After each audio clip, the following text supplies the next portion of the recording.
Hey guys, this is Sam with the RJ Reviews here, and as you can see today, I have a Glock. This is the first Glock I actually ever owned.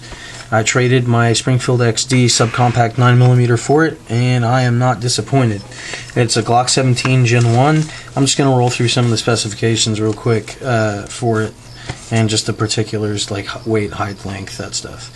Its weight unloaded is 22.22 ounces, 32.1 ounces loaded with a 17 round magazine. It's got a 5.5 pound trigger pull.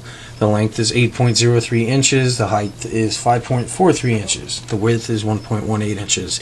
That's just for you guys who want the dimensions on it as far as carry stuff goes.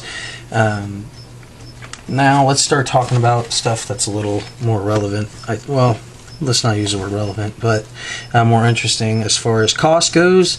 You can probably pick a Gen 1 up for anywhere in the ballpark of 400s. This one, I don't know. It's ported. Safety check right there. It's ported, and it's in pretty good condition. It hasn't been shot a whole lot from what I can see. It's got a factory adjustable sights on there.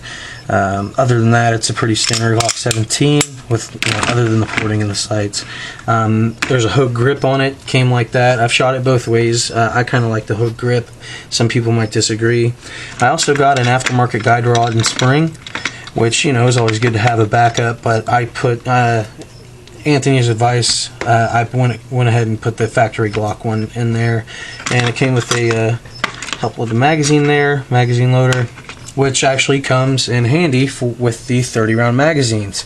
Now these are aftermarket Glock magazines, or aftermarket Glock mags, and they came with +2 base plates on them that I just didn't like, so I went ahead and got some factory Glock base plates that I exchanged them out with. And I mean, these things work just fine. You can save a lot of money by going aftermarket and just buying a couple of Glock pieces where it really matters. They're steel lined. I ran these multiple times at the range when I shot the Glock, and you'll actually see me shooting it with a 33 round or 30 rounder in there. And I mean, it was reliable. I didn't have a single jam out of any of these mags. I also got a couple of the Gen 1 Glock mags, which they're supposed to be not drop free is what people like to call them, but they just swell when they're full loaded. They will drop free if the magazine is empty. Say when you finish firing the rounds in your mag. And an issue people like to bring up is that if it is not drop free, when the rounds are in, if you have a malfunction and you want your mag to drop out, I don't really see that as an issue, because I'm always reaching for my mag if I have a malfunction to pull it out just in case. This thing, I used to not like the feel of Glocks. This one actually, I guess over time, and it's kind of grown on me. Even with the without the hook grip on it, I like the way it feels.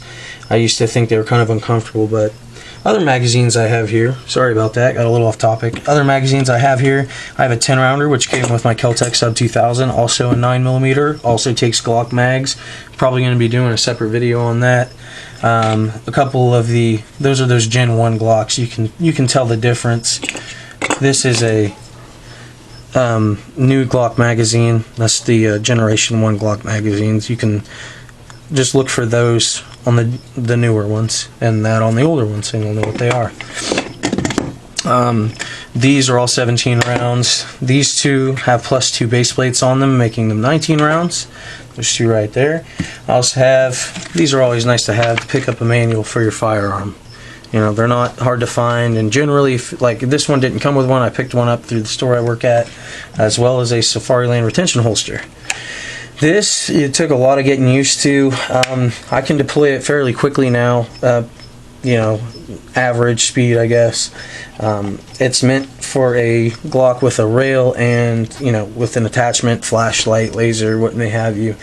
But mine still works in it just fine, so if you guys can pick one of these up at a good price, and all you have is just a standard Glock with nothing on it, feel free to pick it up. It works. Other than that, spare parts for these things are everywhere. You can do all kinds of stuff to it. You can buy different barrels. Not in the 9mm. You could probably buy 22 conversion kits, but once you start getting into 40, you can really do different stuff like 357 SIG, and 10mm, right? You can go to 10mm from 40. No, yeah. Anthony's the Glock guy. He knows way more about 357 SIG and 9mm conversion. All right, but it's a good thing to keep him around, I guess. Now, I also like the box that these come in, and I'm told that they don't come in these anymore, which I don't know why. They're pretty awesome. You know, as far as storing the pistol safely, I mean, that's pretty safe. No matter what, the trigger has to be pulled, so when you pull it out, you're not pulling out necessarily a hot gun. You still have to rack the slide back, and then if there's no magazine in, which it won't fit with a mag in, and there's a round in, you have to pull the slide to engage it. It'll expel the cartridge. So either way, you can store it safely. You know, the function of this thing is also very simple. I mean, there's no external safety really. There's a trigger safety. They call these safe action pistols. You know, all you got to do is really rack the slide and start pulling the trigger. Let's see if I can do this Glock breakdown real quick. Oh yeah, open that first. And then, nope, not yet. There we go. Simple to break down. I'm kind of new to it, so it's going to take me a little while. But yeah, this thing, I mean, I got it, and I was super surprised that it didn't look like it had been shot that much. And you can, that's the thing about these. They're just so easy to take apart, take down, field strip, work, put back together.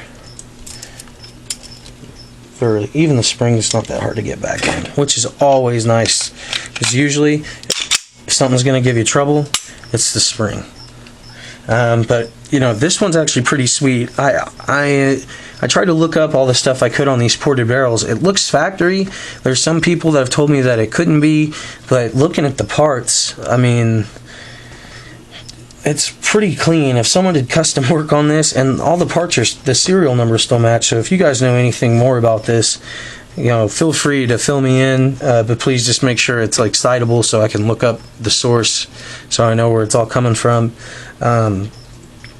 But yeah, as far as I've just seen a couple pictures. You know, I kind of Googled it, tried to look up the serial number, which necessarily isn't that easy for Glock. They don't just have a list somewhere. But I believe this was, I tried to look up the serial number, and there was a whole bunch of smaller lists, and this one said that it might have been imported in 1986 or 87. So just a little background on how old this gun is and how awesome it still is. Like, back in the day, you know, when Glocks first started coming out, they were it. They were the pistol to have. I mean, they came out with factory 17 round mags, right? That was unheard of. 15, yeah, but 17, especially in law enforcement hands, some people were still using 38 revolvers in the 80s. Like, that was the word game changer comes up, you know, into the conversation. The funny thing is, though, that the Glock 17 actually won out its military trials in Austria over a Steyr GB9, which actually came with factory 18 round magazines. That's pretty cool. Mm-hmm. Yeah.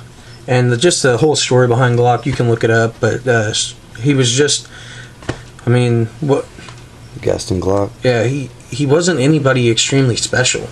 No, he's I guess a tool maker. He dealt with a lot of polymers and technologies like that. And a lot of people have said he was a tool maker, and what he did was made a tool that fired bullets. Yeah.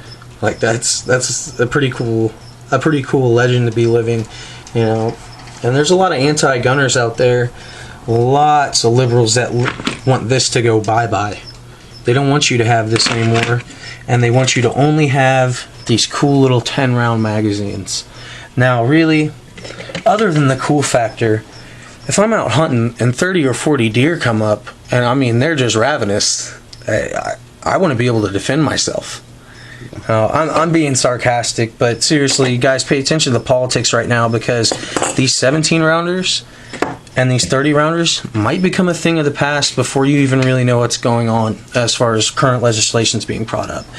I don't want to be extremely political with the page, but it's kind of about time we get into it. You know, with the ATT from the UN, and days after our president was reelected, he's decided to pursue that above a lot of other things that were on the table. As far as, you know, you would think the economy might be one of the most important things to focus on, almost above everything else, but I don't know. He came in like a lamb. He's going to try and go out like a lion. He's Yeah. going to try and take do whatever he wants to do with the country as fast as he can on this term, because it's his last term. And I wasn't just talking about Glocks when I said these might go bye-bye. I'm talking about, let's say, a CZ75. Any newly manufactured CZ pistol, pretty much, if it's not 10 shots or under, it's gone. As far as Americans owning it, it's like Clinton gun ban stuff. Yeah. It's very simple. And as far as the classifications of assault rifle go, if you actually know what an assault rifle is, I mean, a pistol grip does not make a rifle an assault rifle. It makes it a rifle with a pistol grip. People don't get it. It's just like a car with a spoiler does not make that car a race car. Yeah. That's probably one of the most simple analogies I can think You got to of. figure also, they said there's a saying that's like, of course they'll never take your hunting rifle. They'll call it a sniper rifle first. Yeah, exactly. So, I mean, it's not that they're assault rifles, but that's what they're going to bill them as so that they can demonize them and get rid of them. Yeah. We really haven't talked about anything politically. I just kind of rambled onto it, and it was kind of right now, I guess it was kind of smooth that it flowed into that. But no, it's a serious thing. And it's not necessarily that these are going to be gone, but do you want to pay $120 for this magazine as opposed to $25 or $30? No way. No. You want to pay $50 or $60 for this magazine because it was made before a certain date and time? It's insane. It's absolutely ludicrous. If someone wants to commit a crime that requires them to have a high volume of ammunition, they're going to carry 110 round magazines. That's just what's going to happen. I don't get it, but it's kind of silly. It's kind of like putting a band-aid on an axe wound. Yeah. It doesn't make any sense why you would try and do that, but no, just our thoughts. Go ahead and feel free to comment on that too. We'll have a discussion with you, just as long as it's constructive and not just outright belligerent, which on both sides too. I don't care. I don't consider myself a Republican or a Democrat. I go with what's right. Yeah. Yeah, and if that requires voting Republican, then that's what I'm going to do. But right now the Republicans are backing most of the things that we think are important, and the Democrats are backing the eradication of those things. yeah, and it's almost like night and day. I hate to put it like that.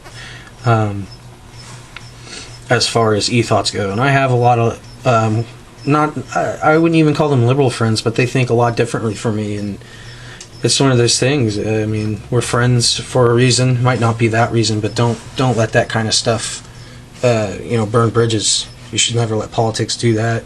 I mean, if you get swayed one way or another. Unless they become the enemy. No. Just joking. But yeah, I guess we're signing off on a little bit of a deeper note tonight, but seriously, pay attention politically, guys. I don't care if you have to sit there and watch C-SPAN for an hour a night. Just deal with it, because it's important. It's really important right now. Yeah. Well, you guys take it easy. Have a good work week. Pieces.